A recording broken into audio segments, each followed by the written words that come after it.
Hello everyone, this side Mohit Hussain here. Welcome back to our YouTube channel. और आज की video बहुत ज़्यादा इंपॉर्टेंट होने वाली है क्योंकि आज की वीडियो के अंदर हम बात करने वाले हैं बीएससी नर्सिंग के एडमिशन प्रोसेस को लेकर। 2025 के अंदर आप कैसे बीएससी नर्सिंग के अंदर जो वो एडमिशन ले सकते हो, ईच एंड एवरीथिंग की बातें आज की वीडियो के अंदर हम डिस्कस करने वाले हैं। जैसे कि मैं आपको बता दूं इस वीडियो के अंदर हम क्या डिस्कस करने वाले, वीडियो बहुत ज़्यादा इंपॉर्टेंट होने वाली है। यानी कि हम बात करेंगे कि जो बीएससी नर्सिंग का प्रोसीजर है उसके लिए आप कौन कौन से एग्जाम दे सकते हो, ऑल इंडिया लेवल पे कौन कौन से एग्जाम्स होते हैं, स्टेट लेवल के कौन कौन से एग्जाम्स होते हैं, सारी स्टेट्स के बारे में हम आज की वीडियो के अंदर बात करेंगे और सारे के सारे एग्जाम्स को कवर करेंगे। चाहे वो ऑल इंडिया लेवल के एग्जाम्स हो, चाहे वो आपके स्टेट लेवल के एग्जाम हो। यूपी वाला बच्चा कौन से एग्जाम देख सकता है, पंजाब वाला बच्चा कौन से एग्जाम देख सकता है, कितने एग्जाम्स आप दे सकते हो, एक दे सकते हो, दो दे सकते हो, कितने एग्जाम एक्चुअल में होते हैं।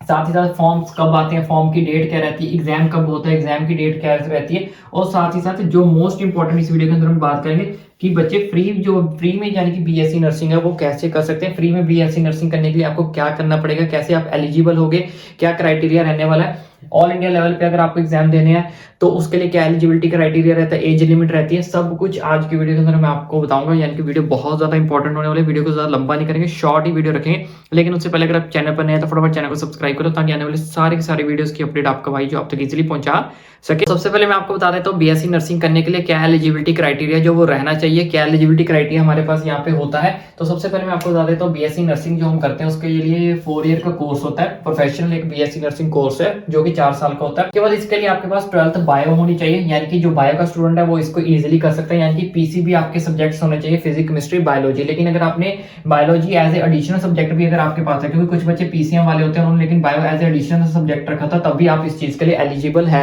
लेकिन बायो होना कंपलसरी है, फिजिक्स, केमिस्ट्री, बायोलॉजी, यानी कि ये 3 सब्जेक्ट्स आपके पास होने ही चाहिए। चाहे आपने bio as a additional subject रखा है पीसीएम के साथ, तब भी आप क्या हो, एलिजिबल हो। उसके बाद बॉय और गर्ल्स दोनों ही बीएससी नर्सिंग जो है वो कर सकते हैं। नेक्स्ट एज लिमिट की बात करें तो एज लिमिट अगर आपकी 70 to 35 ईयर के बीच में है तब आप बीएससी नर्सिंग के लिए एलिजिबल हो। लेकिन अगर समटाइम्स कुछ कॉलेज में ऐसे भी जहाँ पे 35 ईयर से अबव अगर आपकी एज है वो भी जो एक्सेप्ट कर ली जाती है। और ये है इसका एलिजिबिलिटी क्राइटेरिया। बहुत सारे बच्चे ऐसे भी हैं जो बीएससी नर्सिंग को सीरियस नहीं लेते, बहुत सारे बच्चे जो है नीट को ज्यादा प्रेफरेंस देते हैं या फिर बीएससी नर्सिंग को सोचते हैं कि करनी चाहिए या फिर नहीं करनी चाहिए। बच्चों आज के टाइम पे बीएससी नर्सिंग की बहुत ज्यादा डिमांड है, उतनी डिमांड है जितनी एक डॉक्टर की है। और बीएससी नर्सिंग के अंदर काफी ज्यादा आने वाले टाइम के अंदर ऑप्शन हमारे पास ओपन हो रहे हैं अगर आप अच्छे खासे कॉलेज से जो बीएससी नर्सिंग करते हो, गवर्नमेंट कॉलेज से करते हो। साथ ही साथ इसके लिए जो आपको आने वाले टाइम के अंदर जो गवर्नमेंट जॉब्स की जो अपॉर्चुनिटीज है वो बढ़ती चली जा रही है। इवन इंडिया में तो इसकी अपॉर्चुनिटी है ही है, साथ में फॉरेन में भी इसकी बहुत ज़्यादा अपॉर्चुनिटीज जो बढ़ती चली जा रही है। तो आज के टाइम पे बीएससी नर्सिंग एक काफी ज्यादा अच्छा कोर्स जो है वो बन चुका है। तो चलिए बच्चों बात कर लेते हैं बीएससी नर्सिंग को लेकर होने वाले एग्जाम्स को लेकर। देखो बच्चों, अगर आपको बीएससी नर्सिंग के अंदर एडमिशन लेना है या फिर आप बीएससी नर्सिंग करना चाहते हो, चाहे आप गवर्नमेंट कॉलेज से करो चाहे प्राइवेट कॉलेज से करो, दोनों के लिए आपको एंट्रेंस एग्जाम जो वो देना ही पड़ेगा, अपना एंट्रेंस एग्जाम क्लियर करना ही पड़ेगा। बिना एंट्रेंस एग्जाम क्लियर किए ना आपको गवर्नमेंट कॉलेज के अंदर एडमिशन मिलेगी, ना ही आपको प्राइवेट कॉलेज के अंदर एडमिशन मिलेगी। तो इस चीज का आपको खास करके जो वो ध्यान रखना है। तो यहाँ पे जो बीएससी नर्सिंग के एंट्रेंस एग्जाम होते हैं वो 2 तरह के हमारे पास यहाँ पे एंट्रेंस एग्जाम होते हैं। एक हमारे पास होते हैं ऑल इंडिया लेवल पे, दूसरे हमारे पास यहाँ पे होते हैं स्टेट लेवल पे, जो कि हर स्टेट में सेपरेट करवाए जाते हैं, जिसको हम स्टेट लेवल के एग्जाम्स बोलते हैं। ऑल इंडिया के लेवल के जो कुछ एग्जाम्स होते हैं जो कि सारे बच्चे अप्लाई कर सकते हैं। अब कैसे कैसे अप्लाई कर सकते हैं कि आप स्टेट में कोई दूसरे स्टेट का बच्चा अप्लाई कर सकते हैं, नहीं कर सकते, सब कुछ आपको इस वीडियो के अंदर बताऊंगा। सबसे पहले हमारे पास जो टॉप लेवल का एग्जाम होता है बीएससी नर्सिंग के अंदर वो होता है हमारे पास यहाँ पे एम्स का जो एग्जाम होता है वो सबसे टॉप लेवल का एग्जाम होता है बीएससी नर्सिंग के अंदर। और एम्स हमारे पास यहाँ पे टोटल 18 एम्स है जो बीएससी नर्सिंग जो है वो क्या करवाते हैं, पूरे इंडिया के अंदर करवाते हैं। ये सारे के सारे ऑल इंडिया लेवल के एग्जाम्स है। उसके बाद आता है पीजीआईएमआर जो कि हमारे पास यहाँ पे चंडीगढ़ में है। उसके बाद आईपी और दिल्ली यूनिवर्सिटी जो करवाती है। उसके बाद जिपमर हो गया, एमएनएस हो गया, ईएसआईसी हो गया और उसके बाद बीएचयू हो गया। ये सारे के सारे जो एग्जाम्स हैं ये सारे के सारे ऑल इंडिया लेवल के एग्जाम्स हैं। अब इसमें भी कुछ चेंजेस हैं। क्या चेंजेस हैं, जैसे एम्स हो गया, एम्स अपना खुद का एंट्रेंस एग्जाम जो कंडक्ट करवाता है। इसी तरह से पीजीआईएमआर है, ये अपना खुद का एंट्रेंस एग्जाम अलग से कंडक्ट करवाता है। उसके बाद आईपीओ डीयू ये भी अपने अलग से खुद से एंट्रेंस एग्जाम जो कंडक्ट करवाते हैं। लेकिन ये जो नीचे जिपमर, एमएनसी, ईएसआई, बीएचयू ये सारे के सारे अपने अलग से एग्जाम जो बीएससी नर्सिंग के लिए कंडक्ट नहीं करवाते। ये आपको क्या करेंगे, ये नीट के थ्रू ही आपको क्या करेंगे, एडमिशन देंगे। इसमें आपका जो नीट का स्कोर है वो आपका क्या होगा, वैलिड माना जाएगा। ये आपका अलग से बीएससी नर्सिंग के लिए जो है सेपरेट एग्जाम कंडक्ट नहीं करवाते हैं। एम्स, पीजीआईएमआर और आईपीयू दिल्ली यूनिवर्सिटी ये सारे के सारे अपना सेपरेट अलग अलग एंट्रेंस एग्जाम कंडक्ट करवाते हैं। इनके अलग अलग जो फॉर्म्स निकलते हैं। तो उन फॉर्म्स को आपने क्या करना होता है, फिल होता है। इसमें आपका जो नीट का स्कोर है वो वैलिड नहीं होगा, नीट के थ्रू आप इसमें एडमिशन नहीं ले सकते। अगर आपको नीट के थ्रू एडमिशन लेनी है वो सिर्फ इन्हीं 4 कॉलेज के अंदर एडमिशन होती है, बाकी किसी के थ्रू आपको एडमिशन नहीं मिलेगा नीट के थ्रू। उसके बाद स्टेट लेवल के एग्जाम्स की बात कर लेते हैं। यहाँ पे स्टेट लेवल जैसे यूपी है, यूपी सीएनईटी का एग्जाम कंडक्ट करवाती है, मध्य प्रदेश पीएनएसटी का एग्जाम कंडक्ट करवाती है, ये महाराष्ट्र का हो गया, ये छत्तीसगढ़ का हो गया, ये हिमाचल प्रदेश, राजस्थान आरयूएचएस का करवाती है, उसी तरह से बिहार बीसीसी का करवाती है, हरियाणा सेट का करवाती है, पंजाब पीपीएमईटी कराती है, उत्तराखंड हमारे पास एचएनबीयू का कंडक्ट करवाती है। तो इस तरह से सारी स्टेट जो है अलग अलग अपने स्टेट लेवल पे एग्जाम्स कंडक्ट करवाती हैं। गवर्नमेंट कॉलेज के लिए भी, प्राइवेट कॉलेज के लिए भी आपको ये एग्जाम जो एंट्रेंस एग्जाम देना ही पड़ेगा, चाहे आपको बीएससी नर्सिंग करनी है, चाहे गवर्नमेंट लेवल पे, चाहे आपको प्राइवेट लेवल पे। तो इसमें क्या होता है, यूपीएनएस में इसमें हर स्टेट के अपने अपने कॉलेजेस होते हैं, तो उससे काफी ज्यादा बच्चों को बेनिफिट मिल जाता है। अपने स्टेट के अंदर एडमिशन लेने के लिए उनको क्या हो जाता है, इजी भी हो जाता है, क्योंकि ऑल इंडिया लेवल पे तो पूरी स्टेट्स यानी कि जितनी भी हमारे पास इंडिया लेवल पे जितना भी बच्चा है, तो बल्क में बच्चा यहाँ पे इसके लिए क्या करता है, अप्लाई करता है। लेकिन यहाँ पे क्या होता है, आपको अपनी स्टेट के लिए अप्लाई करने से आपको कुछ बेनिफिट्स मिल जाते हैं। अगर आप दूसरी स्टेट के बच्चे हो, जैसे मान लो कि आप हरियाणा के हो, अगर आप यूपी में अप्लाई करना चाहते हो, आप यूपी के लिए भी अप्लाई कर सकते हो, उसमें कोई रोक टोक नहीं होती। लेकिन कुछ स्टेट्स की कंडीशन होती है, जैसे कोई बच्चा हरियाणा का है, अगर वो यूपी में अप्लाई करेगा तो यूपी में आपको प्राइवेट कॉलेजेस मिलेंगे, गवर्नमेंट कॉलेजेस के लिए आपको एलिजिबिलिटी नहीं मिलेगी। तो इस तरह से आप जो चाहे अपने एग्जाम्स को कंडक्ट करवा सकते हो। अगर आपको स्टेट लेवल का एग्जाम देना है तो आप स्टेट लेवल का एग्जाम दे दो, अगर आपको ऑल इंडिया लेवल के एग्जाम देने तो आप ऑल इंडिया लेवल के भी एग्जाम दे सकते हो। हालांकि जो स्टेट लेवल के एग्जाम होते हैं वो ऑल इंडिया लेवल से थोड़े से कम टफ होते हैं, यानी कि थोड़े से इजी होते हैं। बहुत सारे बच्चे इसको इजीली क्लियर कर लेते हैं अगर आपने अच्छे से प्रिपरेशन की है तो।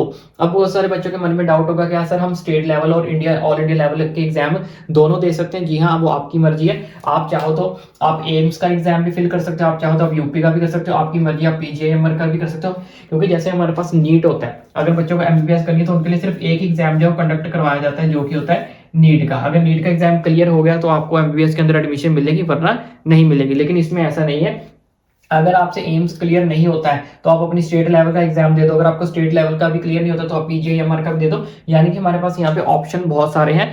अगर आपने प्रेपरेशन और तैयारी अच्छे से की है तो कोई ना कोई एग्जाम आपका आराम से क्लियर हो जाएगा और आप आराम से बीएससी नर्सिंग के किसी अच्छे खासे गवर्नमेंट कॉलेज के अंदर जो वो एडमिशन ले सकते हो। ठीक है, तो जैसे इसके बारे में आपको थोड़ी सी और इन्फॉर्मेशन दे देता हूँ। बात कर लेते हैं बीएससी नर्सिंग के जो फॉर्म्स हैं वो कब आते हैं और एग्जाम डेट क्या रहती है। उसके बाद फिर मैं आपको बताता हूँ कि आप जो फ्री में बीएससी नर्सिंग है वो कैसे कर सकते हो। तो यहाँ पे फॉर्म डेट की बात करते हैं तो देखो बच्चों, आपके जो फॉर्म है वो अप्रैल मई में आने शुरू हो जाते हैं। मैक्सिमम स्टेट्स के मई में आते हैं, लेकिन कुछ जैसे सेंट्रल लेवल पे एग्जाम्स होते हैं वो अप्रैल में भी आने शुरू हो जाते हैं। वही एग्जाम डेट की बात करते हैं, जून और जुलाई में आपके जो है एग्जाम्स शुरू हो जाते हैं और जुलाई के लास्ट तक आपकी सारी स्टेट्स के एग्जाम जो खत्म हो जाते हैं। कुछ बच्चों के मन में डाउट होगा कि सारे बच्चों का सारी स्टेट्स का जो एग्जाम है वो क्या एक ही दिन होता है, ऐसा बिल्कुल भी नहीं है। एम्स अपना अलग दिन एग्जाम कंडक्ट करवाता है, पीजीआई का अलग दिन होता है, यानी कि सारे एग्जाम्स की जो डेट है वो अलग अलग होती है। तो इस तरह से मल्टीपल एग्जाम जो वो दे सकते हो, एक देना चाहो एक दे सकते हो, दो देना तो दो दे सकते हो, तीन देना चाहो तो आप तीन दे सकते हो।